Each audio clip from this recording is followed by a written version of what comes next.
proceso, dentro del mismo proceso de crecimiento, en la eritropoyesis va a haber fases en donde la eritropoyetina tenga un efecto redundante, ya que estas primeras fases van a necesitar la dirección obligada hacia la estirpe eritroide. Sin embargo, en esta misma fase temprana puede derivarse hacia la estirpe de megacariocito. Entonces, la eritropoyetina en las primeras fases sirve para empujar a esta célula formadora de colonias eritroides hacia el mismo estirpe eritropoyética. Vemos que en una fase inicial existen unas unidades formadoras eritroides que se ejemplifica una microfotografía del lado izquierdo en donde son conglomerados de estas células que a partir de ellos y de todo el microambiente lleno de eritropoyetina y trombopoyetina permiten el crecimiento hacia colonias formadoras de unidades eritroides, que es lo que vemos aquí, del lado izquierdo en la parte baja. En esta fase, la eritropoyetina junto con los receptores de eritropoyetina van a estar altamente expresados en la membrana celular de esta célula inmadura para permitir el paso a la formación de eritroblastos. Una vez que pasa este fenómeno, el eritroblasto con todos sus organelos comienza a liberarlos al medio o a deglutirlos con un proceso de autofagia.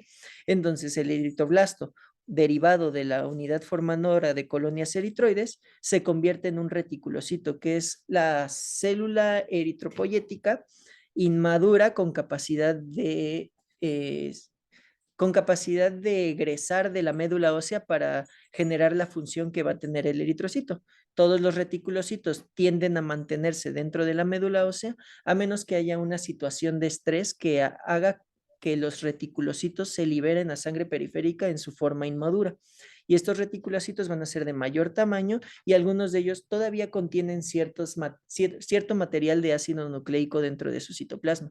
Sin embargo, cuando este reticulocito madura, libera este material genómico remanente y se convierte en un eritrocito maduro.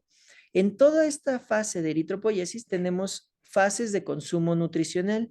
Todo lo que necesita esta célula madre hematopoyética es nutrientes para la producción de ácidos nucleicos, en las cuales las primeras fases vamos a consumir cianocobalamina o cobalamina, que es la vitamina B12, y ácido fólico.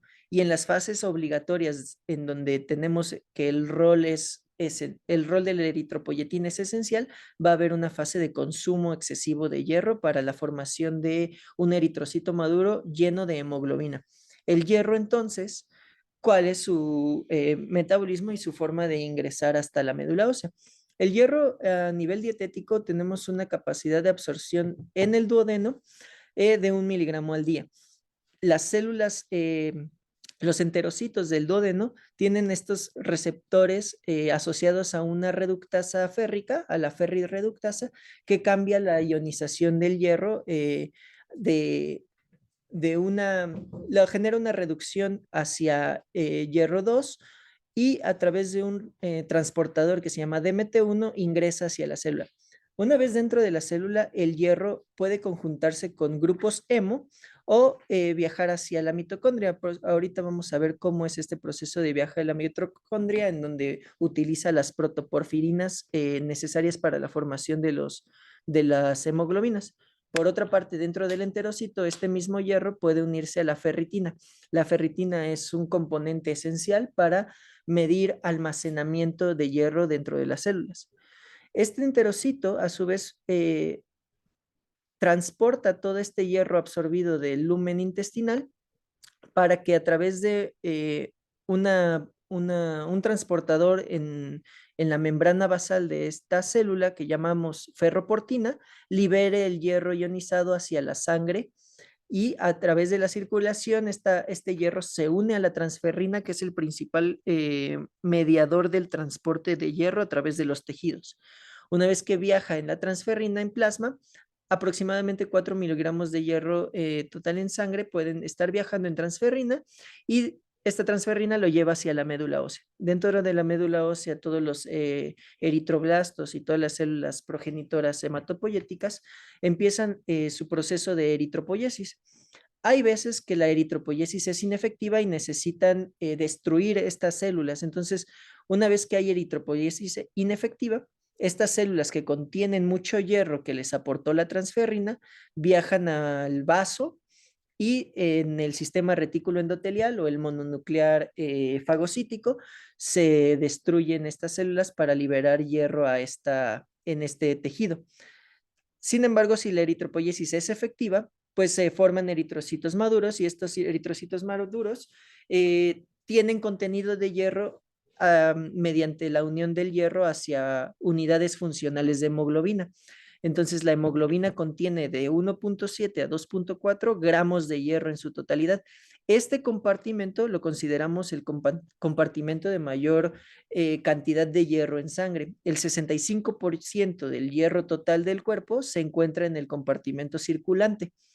De este compartimento circulante puede haber pérdida por hemorragias, hay pérdidas hemorrágicas fisiológicas y pérdidas hemorrágicas patológicas. Estas pérdidas, entonces, de hemorrágicas van a ser los principales mecanismos por los cuales el cuerpo humano pierde hierro de los compartimentos totales.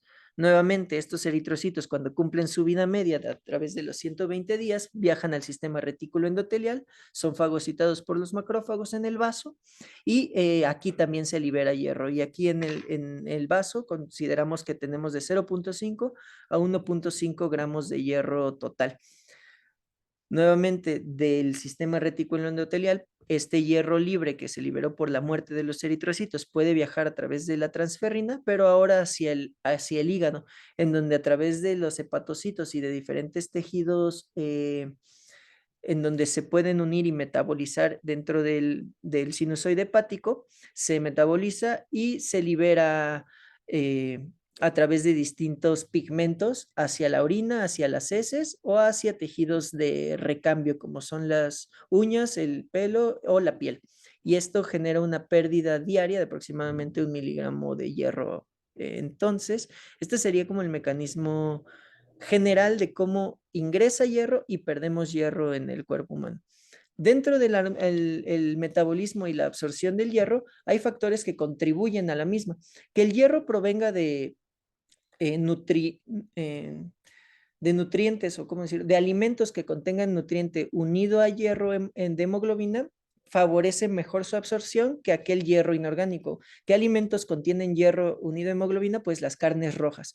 Las carnes rojas contienen hierro hemoglobina, mientras que los demás alimentos y vegetales tienen hierro en su forma inorgánica.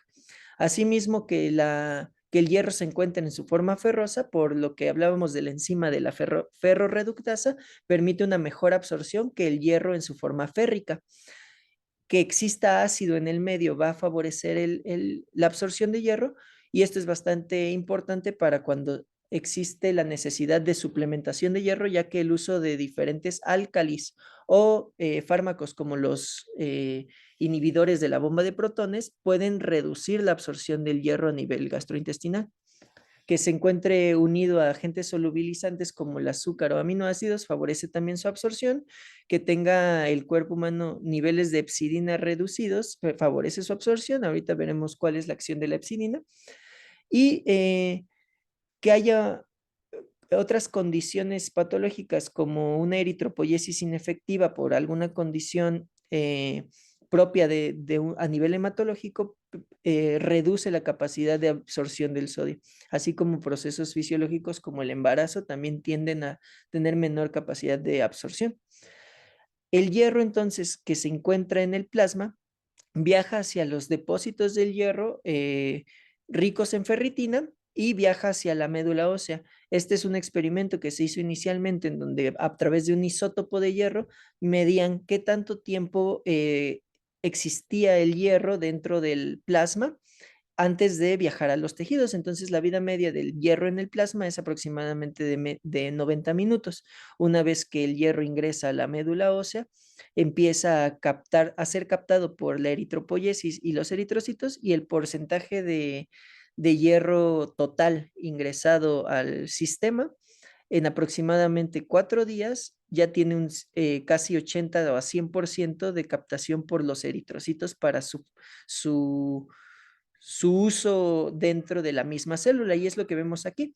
La transferrina, que es el transportador de hierro en sangre, viaja a la célula que va a utilizar ese hierro se libera, viaja a la mitocondria y dentro de la mitocondria existe el metabolismo de los protoporfirinógenos. La protoporfirina permite la unión de los 4 grupos hemos hacia el hierro y estos 4 grupos junto con la unión de cadenas alfa y beta, que recordemos que las cadenas alfa 2 y beta 2 son globulinas que se encuentran en el adulto ya maduro, porque en los fetos y en los neonatos tenemos otro tipo de globulinas que se unen a la hemoglobina y que permiten una diferente disociación del oxígeno en sangre. En adultos, fisiológicamente esto sucede y se forma la hemoglobina que va a permitir la captación del oxígeno en los tejidos y la repartición misma del oxígeno hacia los diferentes tejidos y también la captación del dióxido de carbono para su excreción posterior. ¿Cuál es entonces lo recomendado de ingreso de hierro en un día? Dependiendo de la edad, esto cambia y dependiendo si es hombre o mujer, cambian los requerimientos diarios. Sin embargo, lo estándar es que en hombres se necesiten de 8 miligramos de hierro al día, en hombres adultos, y en mujeres hasta 18 miligramos de hierro al día. Sin embargo, cuando existe la condición de embarazo, debe de aumentar estos requerimientos, ya que parte del proceso de maduración del feto requiere de todo este metabolismo de hierro ya mencionado. Y entonces aumenta hasta 27 miligramos. Sin embargo, lo que compete a esta charla es que tenemos niveles normales de hierro en sangre, así como en los depósitos hay niveles adecuados de hierro almacenado y esto genera una célula eritrocítica funcional. Cuando tenemos los niveles de hierro en depósito depletados, podemos tener todavía una latente deficiencia de hierro que permite todavía una funcionalidad normal del eritrocito. Sin embargo, si esto se perpetúa, llegamos a una anemia de deficiencia de hierro que vamos a caracterizar por una hipocromía, bajo nivel de coloración en el mismo eritrocito, y microcítico, que es el tamaño disminuido del mismo. Esto evaluado por 2 parámetros importantes, que es el volumen corpuscular medio y la hemoglobina corpuscular media. Ahorita vamos a ver entonces cuáles son los datos de una anemia por deficiencia de hierro. ¿Qué puede causar que exista la deficiencia de hierro? Fisiológicamente que exista un incremento de la demanda del mismo.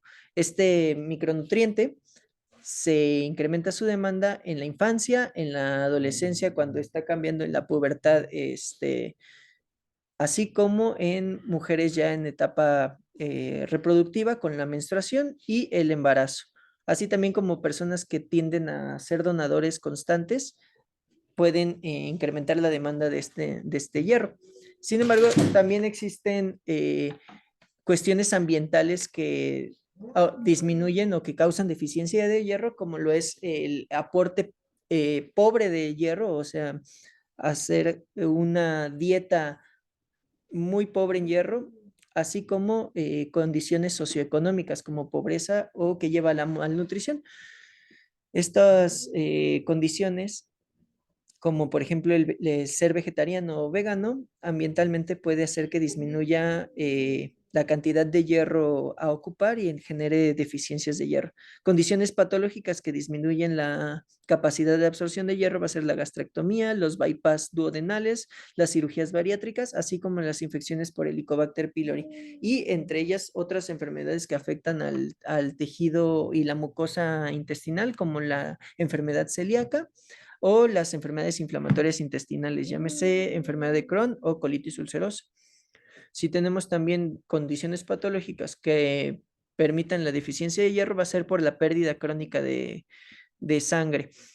La pérdida crónica de sangre puede ser a través del tracto gastrointestinal o del tracto genitourinario.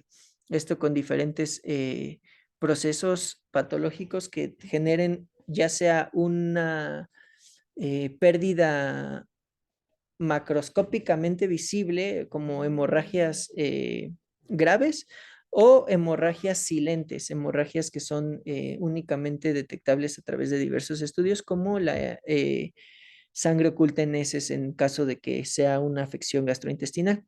También hay diferentes fármacos que alteran la absorción del hierro, como los glucocorticoides, los salicilatos.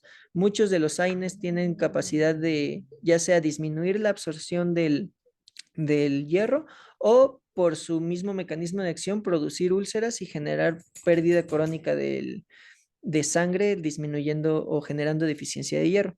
Y mencionamos en un inicio la utilización de inhibidores de la bomba de protones como omeprazol, pantoprazol, disminuyen la absorción del hierro.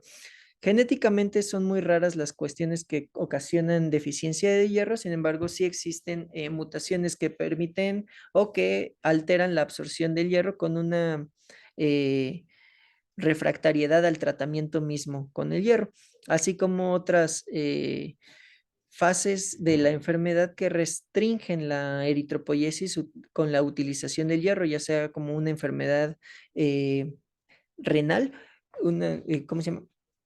Enfermedad renal crónica, en donde no es tanto que no exista el hierro, sino que aunque haya hierro, no hay capacidad de eritropoyesis.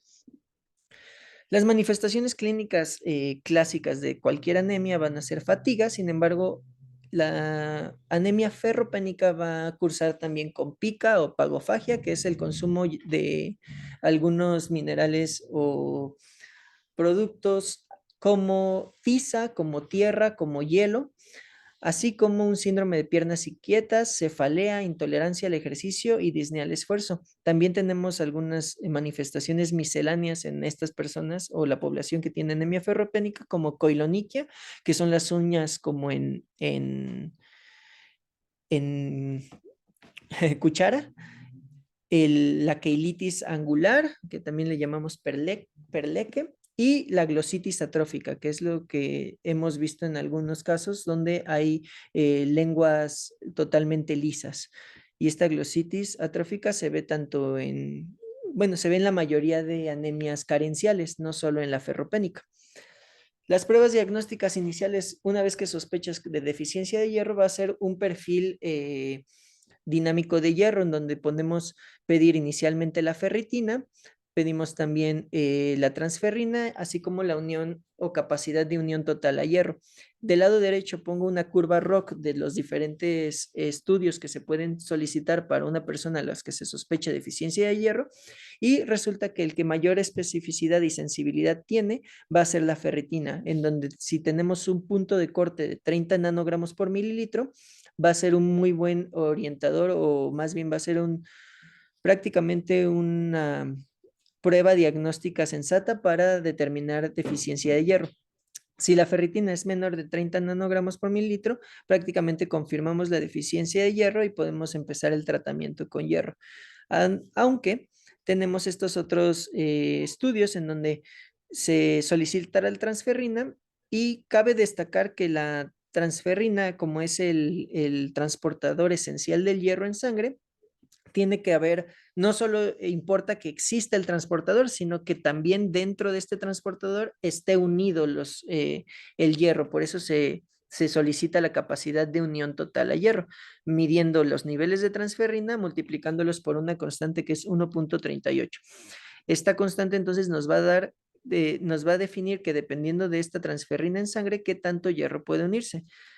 Y es importante mencionar que si nosotros queremos diagnosticar una deficiencia de hierro o una ferropenia, no es suficiente con medir los niveles de hierro en sangre. De hecho, eso es lo último que se hace, puesto que los niveles de hierro en sangre no son determinantes de qué tanto de este hierro va a ser utilizado, ni qué tanto de este hierro realmente está siendo captado por los diferentes compartimentos de los que hablamos, además de que es muy variable, puesto que si la persona acaba de recibir consumo alimentario de algún producto con hierro, podemos tener niveles elevados que son como que serían un determinante de un falso negativo para sospechar de anemia ferropénica. Entonces, lo que hacemos es el porcentaje de saturación de transferrina. Para lo único que sirve medir los niveles de hierro es precisamente para calcular la saturación de transferrina, y es que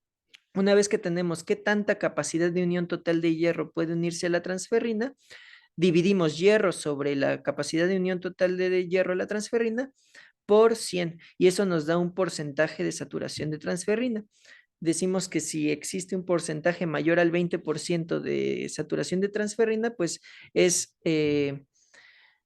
poco probable que exista una deficiencia de hierro. Sin embargo, si tenemos una saturación de transferrina debajo del 19%, ya podemos condicionar que esto ya, ya nos da dos parámetros, tanto la ferritina como la saturación de transferrina, para definir una deficiencia de hierro confirmada. Esto únicamente nos da el diagnóstico de deficiencia de hierro. ¿Y cómo podemos agregar al diagnóstico la anemia ferropénica o la anemia por deficiencia de hierro? Cuando conjuntamos los niveles de hemoglobina, que ya dijimos que son menores a 12 en mujeres, menores a 13 en hombres, con un volumen corpuscular medio disminuido, así como una hemoglobina corpuscular medio disminuida. Entonces, toda anemia microcítica, hipocrómica, con ferritina debajo de 30 nanogramos sobre mililitro, lo consideramos o le damos el nombre de anemia ferropénica. Además, dentro de un frotis sanguíneo podemos ver distintas morfologías de un eritrocito ferropénico, un eritrocito resultante de la deficiencia de hierro, como son las células blanco. Estos son los eritrocitos pequeños, microcíticos e hipocrómicos y se ven como una target cell, una célula blanco. Y por otra parte, cuando hacemos un frotis sanguíneo de una persona a la cual le iniciamos suplementación de hierro, podemos ver esta variación dimórfica entre los eritrocitos. Van a persistir algunos eritrocitos microcíticos e hipocrómicos, sin embargo, ya vamos a empezar a ver células de tamaño normal y de coloración normal. Entonces, este dimorfismo en un frotis sanguíneo usualmente es visible en pacientes que iniciaron la suplementación de hierro. Este es un pequeño resumen de que si se sospecha con una anemia microcítica hipocrómica que la etiología es por deficiencia de hierro, se deben de tomar la ferritina en suero, así como el porcentaje de saturación de transferrina. Si es hombre o mujer, tenemos que investigar la causa de esta ferropenia y el tratamiento va a ser dirigido a tratar la causa y a la suplementación de hierro. Perdón. Todas las deficiencias de hierro documentadas se deben de tratar. Esto es independiente si se traducen o no a anemia o si generan o no síntomas. ¿Por qué es esto? Las guías nos dicen que es toda deficiencia de hierro documentada, si se mantiene así o persiste, puede llevar a otras alteraciones en los distintos tejidos que ocupan hierro, ya sea hematológicos, musculares, cardiovasculares e incluso del sistema nervioso central. Entonces, no toda deficiencia de hierro, ya sea con o sin anemia, con o sin síntomas, eh, debe de ser tratado y suplementado. Sin embargo, antes de suplementar, se deben de tratar todas las causas subyacentes que generan esta deficiencia de hierro. Esa es como regla. ¿Cómo vamos a suplementar el hierro? Bueno, tenemos diferentes compuestos, ferroglicina de sulfato, fumarato, glucoheptano, gluconatos de hierro, lactatos, sulfatos, así como otros compuestos férricos, como ferrocolinato, succinilcaseína o un hierro liposomado. Todas estas son diferentes formas o compuestos comerciales que permiten la liberación de unidades elementales de hierro. Cada uno tiene de diferentes miligramos en cada presentación, ocurriendo en un rango desde los 30 miligramos hasta los 100, 120 miligramos de hierro elemental por unidad de miligramo. ¿Qué recomendaciones se deben de hacer para las personas que toman este suplemento de hierro oral? Pues primero que nada se debe tomar en ayuno 1 hora antes de las comidas o si ya comió 2 horas después de haber comido. Se debe de dividir la dosis total diaria de estos compuestos, ya sea férricos o ferrosos, para evitar gastrotoxicidad. Se debe informar que una vez empezando a consumir sales ferrosas, las heces que va a tener esta paciente van a ser negruzcas, así como evitar la toma de inhibidores de bomba de protones es esencial para que el suplemento oral sea adecuado. Y si no hemos tratado las causas de mala absorción, pues por más que se den suplementos orales, el duodeno no va a poder absorber ese hierro y va a ser una causa de resistencia a la terapia. Tenemos otras formas de reponer el hierro y estas formas son parenterales o intravenosas y para esto tenemos diferentes indicaciones. Las indicaciones principales para el uso de hierro, de la terapia de hierro parenteral, va a ser que haya fallado la terapia oral, que sea intolerante al hierro o que también haya condiciones que por más que se quieran tratar permitan la refractoriedad al tratamiento de hierro por vía oral, como la gastrectomía o los del bypass duodenal de lo que hablábamos, o hasta no eliminar una infección por Helicobacter pylori, no va a ser suficiente la terapia oral, por ende se va a optar, si es requerido, el uso de terapia parenteral o intravenosa. Esto también es de importancia cuando tienes necesidad de una recuperación pues rápida de la deficiencia de hierro, ya que puede ocasionar, como dijimos, diferentes complicaciones y usualmente estas complicaciones se ven más de mayor importancia en las condiciones de embarazo. En mujeres embarazadas con una deficiencia severa de hierro se necesitará reponer rápidamente el hierro para evitar afección al feto.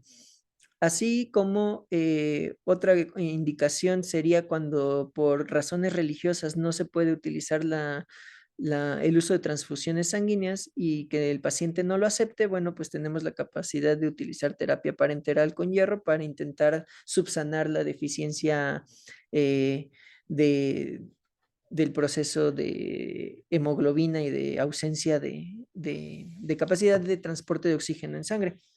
Una indicación potencial, quizá no establecida, pero a considerar es el uso de hierro en la enfermedad renal crónica, cuando en esta enfermedad ya se tenga la incapacidad de producción de eritropoyesis por medio de la eritropoyetina. O en aquellos pacientes que están llevando alguna quimioterapia que altere la eritropoyesis o aquellos que estén usando agentes estimuladores de eritropoyesis como la epoyetina y que no respondan a ella, bueno, se puede utilizar concomitantemente hierro parenteral. Aquí en esta tabla me llamó la atención que tenían unas posibles indicaciones sin datos suficientes para definir el uso de hierro parenteral y una de ellas es la falla cardíaca. En la insuficiencia cardíaca, en este artículo del New England que salió en el 2015, aún no eran publicados estos dos artículos, que el AFIRM y el Ironman son los dos trials que nos definen que el uso de hierro parenteral en estos pacientes con insuficiencia cardíaca tienen un mayor beneficio para evitar su eh, reingreso a hospitalización por falla cardíaca o por anemia derivada de la misma, por deficiencia de hierro. Entonces, esto es importante saber que ya no son indicaciones potenciales, sino ya serían indicaciones con suficientes datos para poder prescribir el hierro parenteral. Dentro de las diferentes modalidades que tenemos para suplementar el hierro por medio intravenoso, tenemos el gluconato férrico, el hierro sucrosa, el hierro dextran de bajo peso molecular, el ferumoxitol, la carboximaltosa férrica, que es el que utilizan en el AFIRM, y la isomaltoside de hierro. Cada uno tiene diferentes cantidades de hierro o de hierro elemental por miligramo por mililitro. Y para el uso de estos diferentes fármacos o de estas diferentes formas de suplementación por vía intravenosa, podemos utilizar un cálculo para saber qué dosis administrar en el paciente con deficiencia de hierro. Y esto se utiliza mediante la fórmula de Gansoni, que es un déficit de hierro que equivale al peso del paciente por la hemoglobina deseada menos la hemoglobina actual por 2.4 más 500 miligramos, que es la cantidad de hierro necesaria para cumplir o completar los compartimentos de depósito de hierro en sangre. Y por ende, esta fórmula nos permite tener un aproximado de cuántas mililitros y cuántas ámpulas podremos usar de cada una de estas preparaciones. Los efectos adversos dentro de la terapia parenteral del uso de hierro puede ser malestar general, fiebre, eritema o algunos efectos gastrointestinales y que todos estos logran desaparecer 48 a 72 horas tras la infusión. Aquí pongo un primer ejemplo, o un único ejemplo, la verdad, de un paciente al cual le queremos suplementar hierro por vía intravenosa. Tenemos una mujer de 60 kilogramos con una concentración de hemoglobina de 8 gramos sobre decilitro. Queremos utilizar para el suplemento de hierro una ámpula de sucrosa de hierro, que dijimos que tiene 20 miligramos de hierro elemental por mililitro. Entonces, utilizando la fórmula de Ganzoni, por peso y por hemoglobina actual, queriendo llevar esa hemoglobina a 14 gramos sobre decilitro, tenemos un déficit de hierro de 1364. 1364 de déficit de hierro, eh, entre 20 miligramos que tiene cada mililitro de la sucurosa de hierro, equivaldría a 68.3 mililitros de esta ámpula que tendríamos que administrar. Según esta tabla, podemos administrarla de 2 a 90 minutos. Lo recomendado y lo que se usa estándar será la administración en 1 hora, con un máximo de 300 miligramos en 2 horas de esta misma presentación. Entonces, para esta persona con este déficit de hierro, únicamente será suficiente 68.3 mililitros de sucrosa de hierro. Y cuando queremos premedicar a un paciente sabiendo que va a tener una reacción adversa al uso de hierro parenteral, bueno, solamente se utilizará la premedicación si el paciente es asmático o tiene más de una alergia medicamentosa documentada. ¿Cuál es el uso de premedicación para evitar estas reacciones adversas? Pues se utilizan 125 miligramos de metilprednisolona y se puede usar un bloqueo antihistamínico H2, por ejemplo, famotidina, 10 miligramos, antes de la administración del hierro parenteral. Si el paciente, además, en otro caso, tiene artritis inflamatoria, se puede usar premedicación con 125 miligramos de metilprednisolona y posteriormente dejar prednisona vía oral 1 miligramo kilogramo por 4 días. Se dice, o usualmente, actualmente, perdón, los antihistamínicos H1 no se utilizan para la premedicación. Esto es porque se han asociado con altas tasas de somnolencia,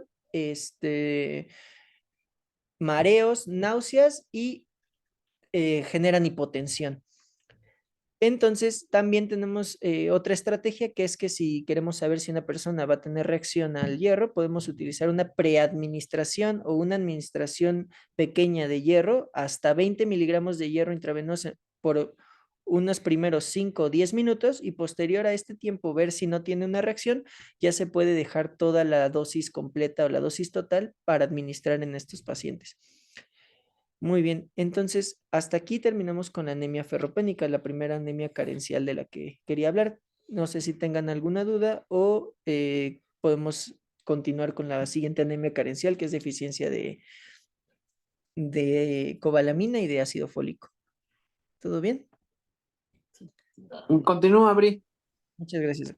Entonces, bueno, continuando con las siguientes anemias carenciales, va a ser aquella que comprendan los folatos y la cobalamina.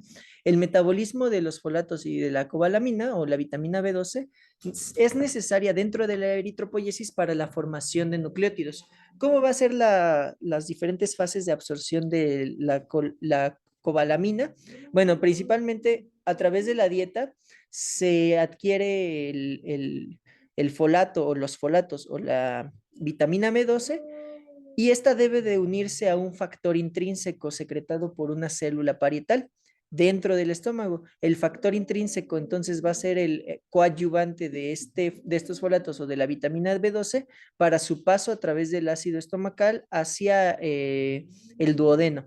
Dentro del duodeno, por los diferentes conductos secretores, ya sea biliares o pancreáticos, se permite su separación del factor intrínseco, y este factor intrínseco que estaba unido previamente a la vitamina B12 puede, perdón, a los folatos, puede empezar a absorber ácido fólico a través de los enterocitos duodenales, y estos pasan a la circulación portal. Dentro del ilio, la vitamina B12 o la cobalamina sigue unida al factor intrínseco y va a haber unos receptores como las cobulinas, donde arrancan o separan al factor intrínseco de la vitamina B12 y a través de ellos es absorbido hacia la circulación portal también.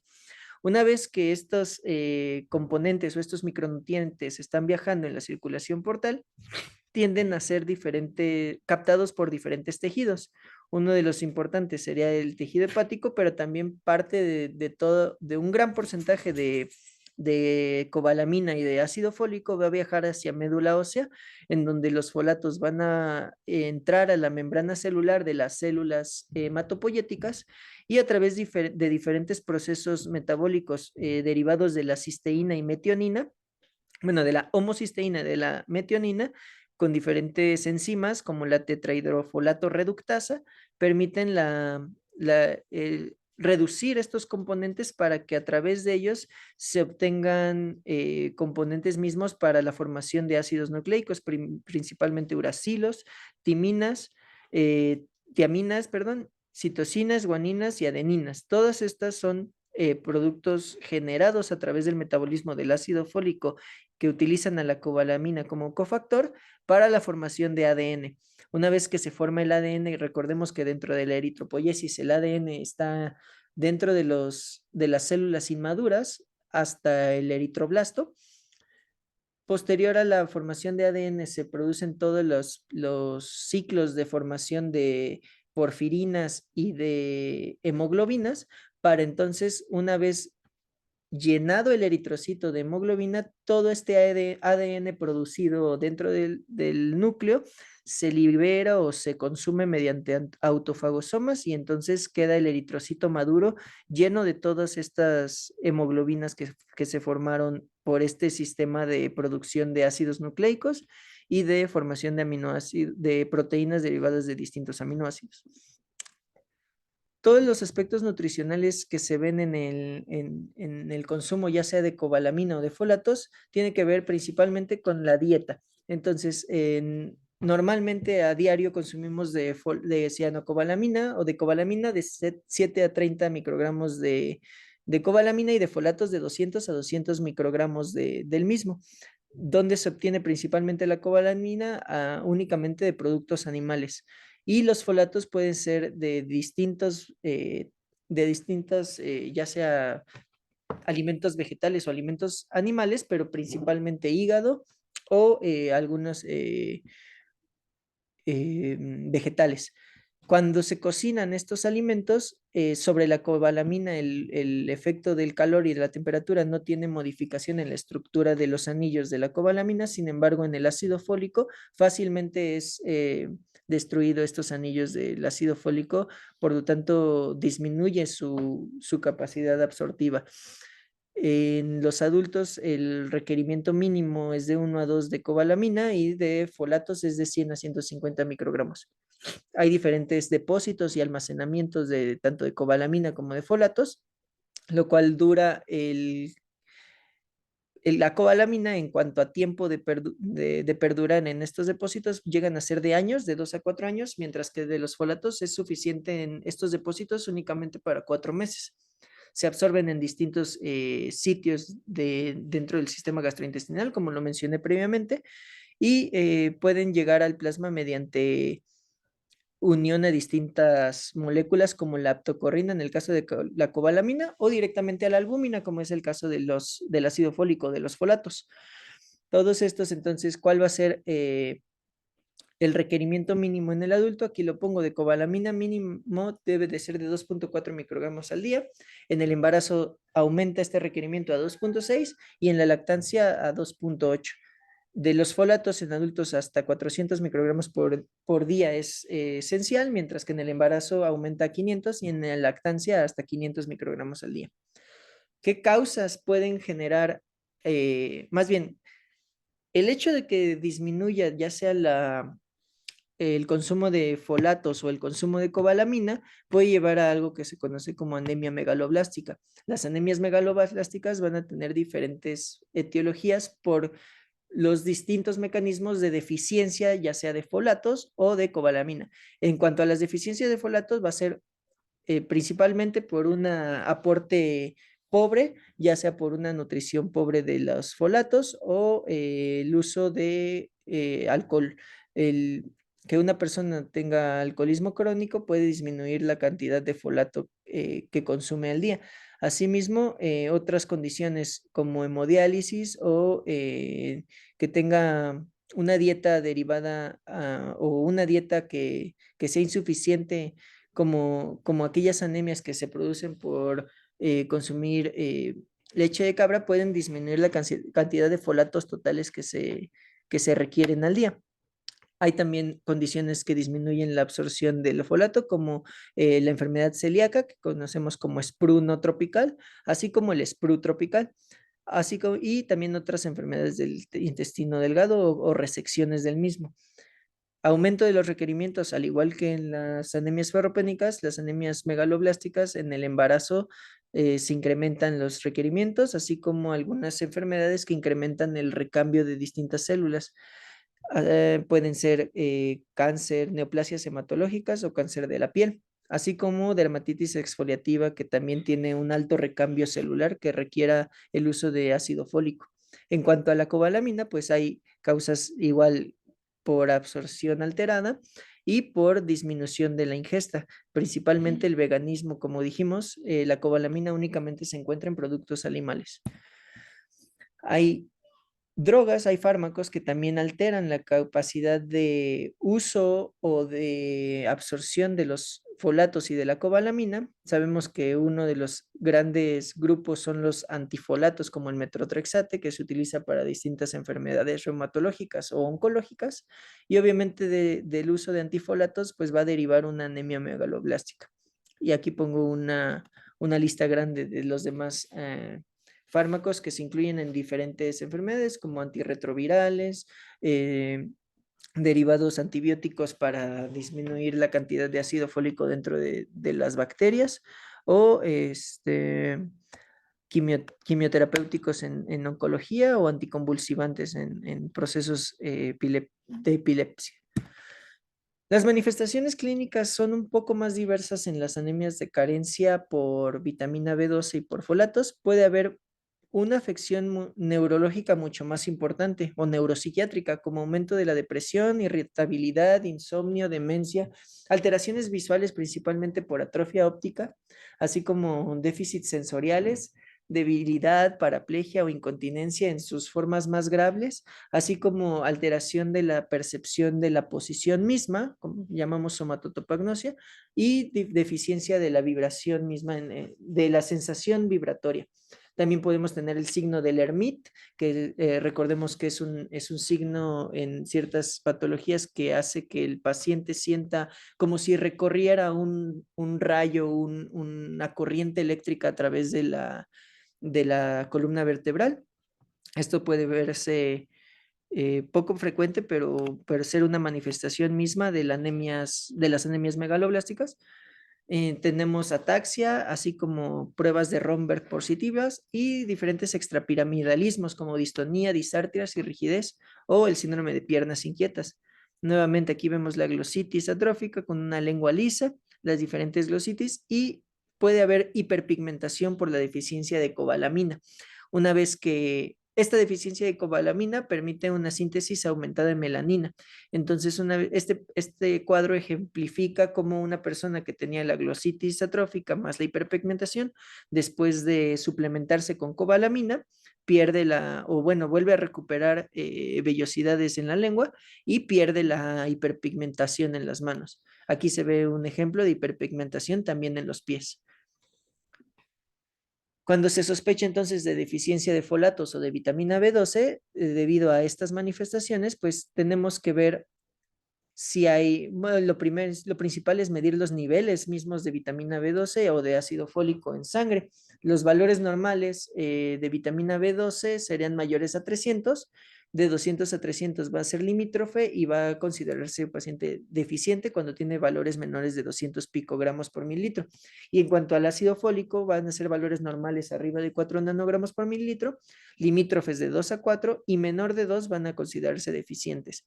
Si ambas son deficientes, vamos a considerar si tanto la vitamina B12 como el ácido fólico eh, están deficientes, vamos a considerar una anemia megaloblástica propiamente dicha y entonces se debe de tratar como tal con la recuperación de ambos valores, así como una deficiencia propia de vitamina B12 con anemia megaloblástica, una deficiencia de folatos con anemia megaloblástica y pues se puede descartar si no existe anemia megaloblástica y que también haya niveles normales tanto de vitamina B12 como de ácido fólico. Esto es lo que se ve en un frotis de sangre periférica. Lo común es ver macrocitosis oval, que son el crecimiento de los eritrocitos o los megaloblastos, que llamamos macrocitos, por el aumento del volumen corpuscular medio.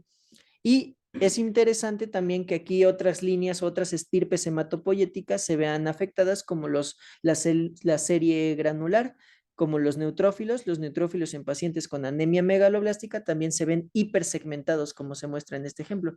Si a estos pacientes con anemia megaloblástica les realizamos un aspirado de médula ósea, lo característico es ver cambios megaloblásticos en las series eritroides, con una discronía de núcleo citoplasma en donde vemos eritrocitos o eritroblastos más bien con mayor número de contenido nuclear a diferencia del citoplasma, que incluso pueden no diferenciarse también de las otras células de los otros estirpes como los granulocitos o los monocitos que se ven aquí al lado. Esta célula que es eritroide se ve punteada por todo el contenido genómico que no logra sintetizar correctamente y esto también es característico en las anemias megaloblásticas. ¿Qué utilizamos para tratar las anemias megaloblásticas? Bueno, si es deficiencia de vitamina B12, pues se utiliza la hidroxicobalamina, que utiliza la ruta intramuscular y la dosis estándar es de 1000 microgramos. Se utilizan 6 veces los 1000 microgramos a través de 2 a 3 semanas y se mantiene durante 3 meses, 1000 microgramos cada 3 meses y esto por un año. Ahorita les explico un poco más. Eh, Esto debe ser utilizado profilácticamente en pacientes que han tenido gastrectomías totales o que han tenido una resección ileal. En el caso de la deficiencia de ácido fólico, existen suplementos orales de hasta 5 miligramos que se pueden utilizar diario por 4 meses. ¿Y cómo se mantiene? Pues depende de la condición subyacente. Si es una condición crónica como las anemias hemolíticas o la mielofibrosis o pacientes que están en diálisis, o incluso pacientes que toman metotrexato por alguna condición inflamatoria como artritis reumatoide, puede utilizarse de mantenimiento el ácido fólico durante toda la vida o todo el tiempo que esté esta condición subyacente presente. Profilácticamente el ácido fólico sabemos que existen guías y guías que explican cómo el uso de ácido fólico es beneficioso para evitar problemas del tubo neural en el feto durante el embarazo, así como pacientes que ya se diagnosticaron con anemia hemolítica en fases de remisión, se debe de seguir utilizando el ácido fólico o en pacientes prematuros también. Hay condiciones que requieren urgencia en la corrección, ya sea de vitamina B12 o de ácido fólico, como es la anemia grave sintomática, que tenga datos neuropsiquiátricos, que existan condiciones de malabsorción que no permitan la reposición adecuada de la hemoglobina y en el embarazo.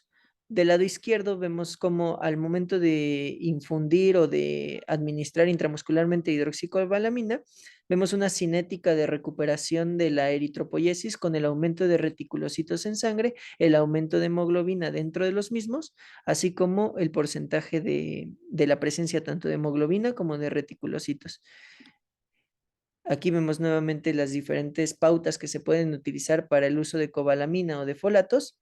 Quedamos que no se recomienda el uso de folatos preventivo para toda la población, únicamente aquella población que ya esté postoperada de cirugía bariátrica, aquella población que sea vegana o que tengan una desnutrición carencial por su estatus socioeconómico o aquellos que tengan alcoholismo crónico o uso de antimetabolitos o en el embarazo. Nuevamente la cobalamina, vemos aquí que hay dosis de 1000 microgramos intramusculares y hay diferentes dosis para mantenimiento, donde hay 1000 microgramos vía oral diario o 1000 microgramos intramusculares mensuales por medio de la cianocobalamina. O si se utiliza la hidroxicobalamina, puede ser el uso de 1000 microgramos intramusculares, pero de manera bimensual.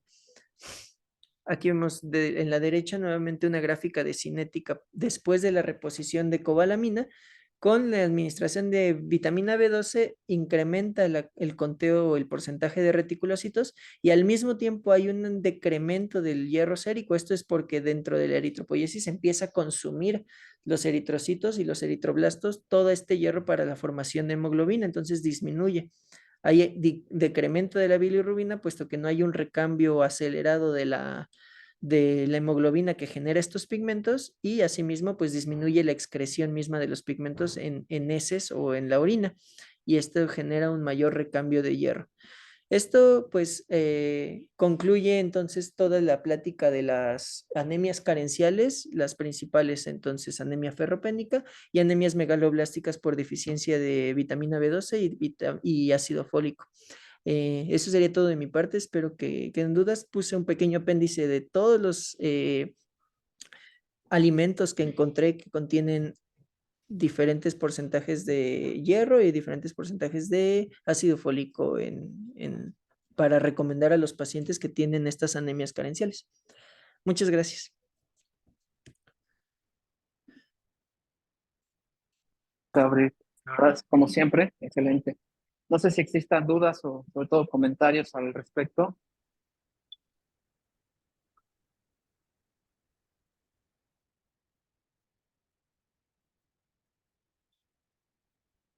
Creo que ¿Alguien que quiera comentar algo?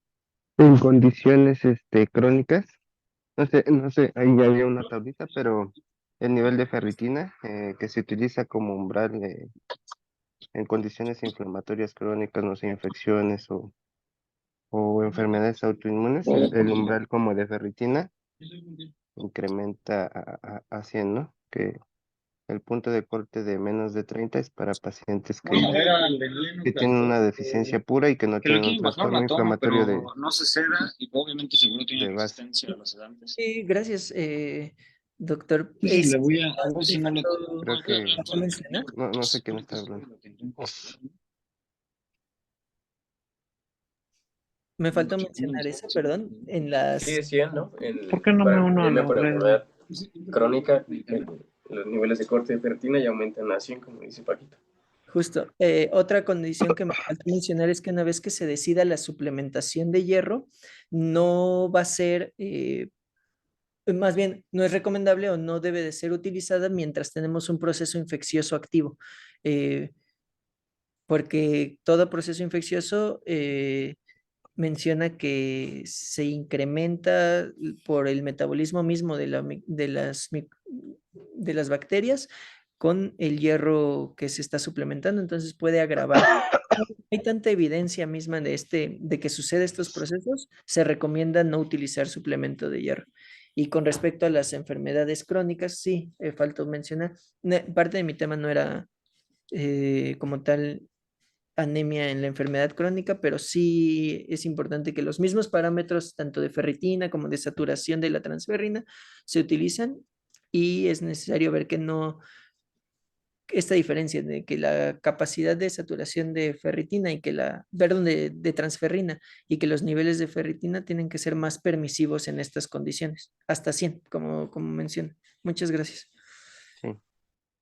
Creo que la otra consideración es cuando sí necesitas suplementar hierro, pero no hay indicación como tal para que esa suplementación sea por terapia intravenosa, ¿no? Sino por terapia vía oral. Y creo que han salido ya algunos ensayos en los que se ha observado que la formulación esta de dar múltiples dosis en días continuos pudiera no ser la mejor forma de suplementar hierro vía oral, dado que el mismo hierro tiene un mecanismo de retroalimentación que cuando das hierro, lo absorbes, incrementa la epsidina y disminuye su absorción, ¿no?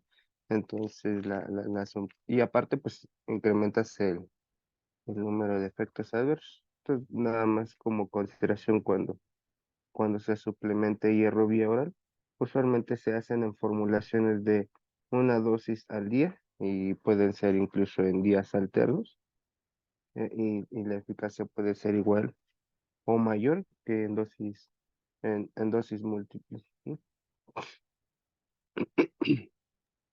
Muchísimas gracias. Y pues siempre mantener como el diferencial, aunque siempre va a ser el principal diferencial de una anemia microcítica, eh, pues la anemia ferropénica, pues considerar los otros dos grupos principales, ¿no? La talasemia y la sideroblastosis. Sobre todo cuando el panel de hierro no cumple los criterios para una deficiencia de hierro en una anemia microcítica. Y la otra de las anemias eh, por folatos, pues las dos condiciones, o bueno, la condición tal vez principal en la que se recomienda la suplementación con ácido fólico es la coadministración con metrotexate, y usualmente esto ocurre en pacientes, uno, que tienen quimioterapia con dosis altas de metrotexate, o dos, en pacientes con artritis reumatoide que llevan el tratamiento, digamos, prolongado con este. Y también recordar un poco de la metformina, ¿no? Pues usualmente se menciona que después de 5 años de tratamiento continuo con metformina, pues los niveles de vitamina B12 pudieron ya estar disminuidos, y nada más como el screening, ¿no? Porque esto también pudiera, una deficiencia de vitamina B12 pudiera condicionar un incremento en los síntomas de neuropatía, ¿no? Asociado también a la diabetes. Y también que una de las causas de pancitopenia dentro del abordaje mismo de esta es considerar la deficiencia de vitamina B12, ¿no?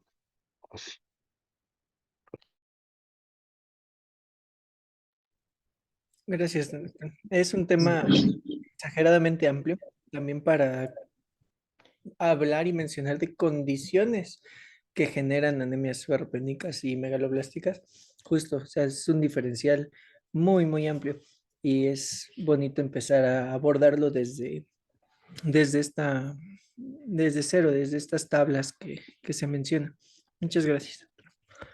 Sí, muy Bien. buena tu clase, güey. Nada más comentar un poquito sobre la presentación que existe en el mercado con mayor contenido de hierro elemental es a base de fumarato ferroso. Eh, la que más concentración tiene 350 miligramos de hierro elemental y generalmente viene combinado con otro tipo de vitaminas como la vitamina B12, vitamina B6, vitamina C y hasta vitamina E. Eh, es importante que nosotros tengamos en consideración qué tipo de suplementación vamos a dar porque usualmente el tiempo para recuperar de una anemia carencial va en relación a la cantidad de hierro elemental con que se dé. Y dos, siempre cuidar aquellas situaciones que pueden interferir con la absorción del hierro, ¿no? Es frecuente que el hierro pueda producir síntomas gastrointestinales y los pacientes se vean tentados a consumirlos con alimentos o a tomar IVP previo a la administración del hierro, y esto disminuye su eficacia en cuanto a la absorción. Entonces, lo más recomendado es que se tome siempre en ayunas por la mañana y de preferencia solo con agua, o también una recomendación que pues, quien la tolere la puede hacer, es que sea acompañado de algún jugo cítrico, ¿no? Por ejemplo, jugo de naranja, mandarina, alguna cosa así, lo cual incrementa su absorción. Eh, Esperar por lo menos media hora después de la administración del hierro para consumir alimentos y por ejemplo, en el caso de administración concomitante con hormona tiroidea, tienen que pasar por lo menos una hora entre la primera y la segunda. Y se recomienda aquí sí que vaya primero la hormona tiroidea. Esto, ya saben las condiciones de cómo se debe tomar la hormona tiroidea, ¿no? Después hablar un poquito, eso es en cuanto a consideraciones sobre los suplementos de hierro.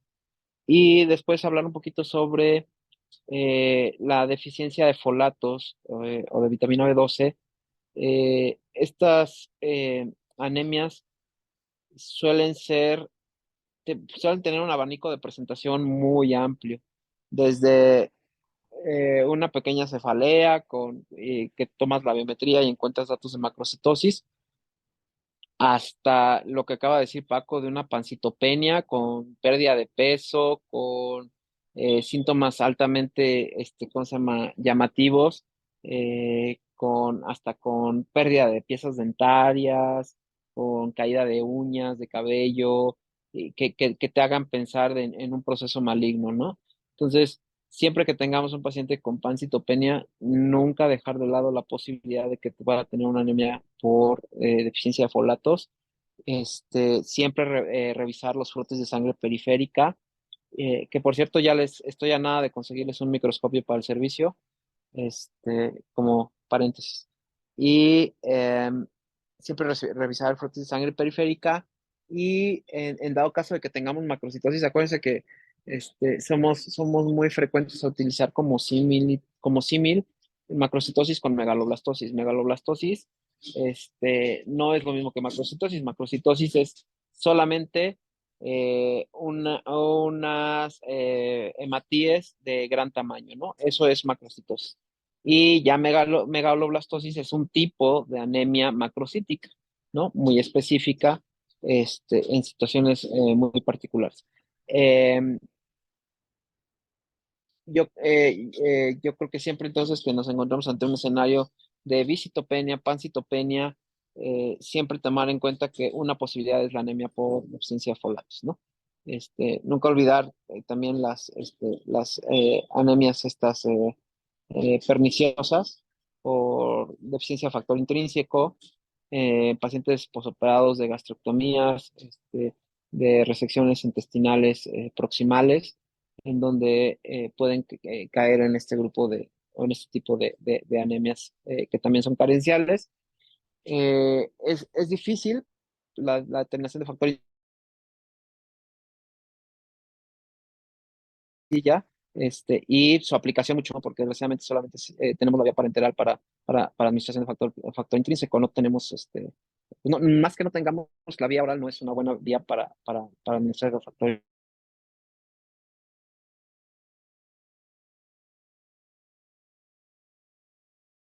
Y pues nada más, la verdad es que sobre cómo se hace Brian, felicidades, muchas gracias. Muchas gracias, doctor. Gracias a todos. Bueno, nos vemos mañana, buenas noches. Hasta mañana. Hasta mañana, buenas noches. Buenas noches, gracias.